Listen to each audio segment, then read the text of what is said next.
ফাইলেও কাজ করা যায়, বিশেষ করে ওখানে মাল্টিপল ফরম্যাট ফর্ম বা টেমপ্লেটে কাজ করা যায়। কিন্তু এক্সেলের ক্ষেত্রে শুধু প্রাইমারি ডাটা স্ক্রিনশট দিয়েই কাজ করা যায়।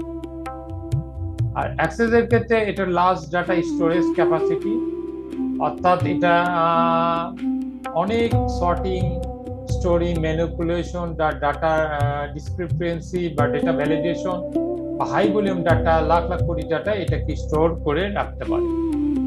কিন্তু এক্সেলের ক্ষেত্রে কারণ স্মলার ডাটা, এটার ক্যাপাসিটি এরকম না, যে কোনো সময় ক্র্যাশ করে হারিয়ে যেতে পারে। কিন্তু অ্যাক্সেসের ক্ষেত্রে আপনি যদি আপনার সিপিএল সার্ভারে বা আপনার আর্কাইভে রাখেন, এটা 30, 40, 50 বছর পর্যন্ত কোনো কিছু নষ্ট হবে না, স্টোর থাকবে। অ্যাক্সেসের ক্ষেত্রে এর অ্যাকুরেসি, এফিসিয়েন্সি খুবই ভালো, কারণ এখানে আপনি ফরম্যাটিং বা সর্টিং বা বিভিন্ন অ্যালগোরিদম বা বিভিন্ন ধরনের ফাংশন ফর্মুলেশন করা যায়, যার ফলে ধরুন 3 ডিজিট, সেখানে ইচ্ছা করলে 4 ডিজিট এন্ট্রি করা যাবে না, বা less than greater then option করা যায়। আর এটার স্প্রেড বা অ্যাকুরেন্সি অতটা করা যায় না। অ্যাক্সেসের ক্ষেত্রে এটা মাল্টিপল বহুমাত্রিক টেবিল বা স্প্রেডশিটের ডাটার মডেলের মধ্যে ফাংশনালিটি কাজ করা যায়, কিন্তু এটা ফ্ল্যাট ওয়ার্কশিট। এক্সেলের ক্ষেত্রে এটা নন রিলেশনাল ডাটা মডেল, একটার উপর কাজ করে।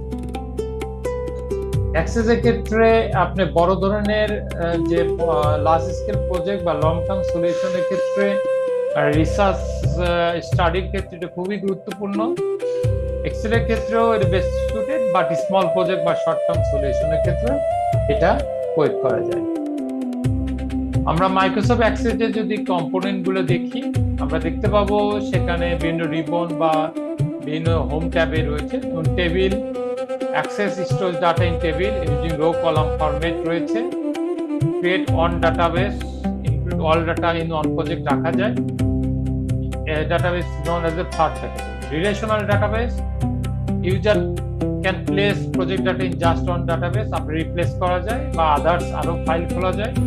Create numerous table dedicated different aspect of the project, অর্থাৎ একটা অ্যাক্সেস ডাটাবেসে আপনি অনেকগুলো সেপারেট স্প্রেডশিট বা সেপারেট রিসার্চ ডাটাবেস রাখতে পারেন। ফর্মটা এতটা সহজ ইউজার যে ডাটাটা সহজে এন্ট্রি করা যায়, স্প্রেডশিটের মতো না, যাতে আপনি যে কোনো ভাবে ক্লিক করে ভিতরে ওই যে বলেছিলাম data sheet view, data design view, ওইভাবে করা যায়। ম্যাক্রো, এখানে স্মল প্রোগ্রামিং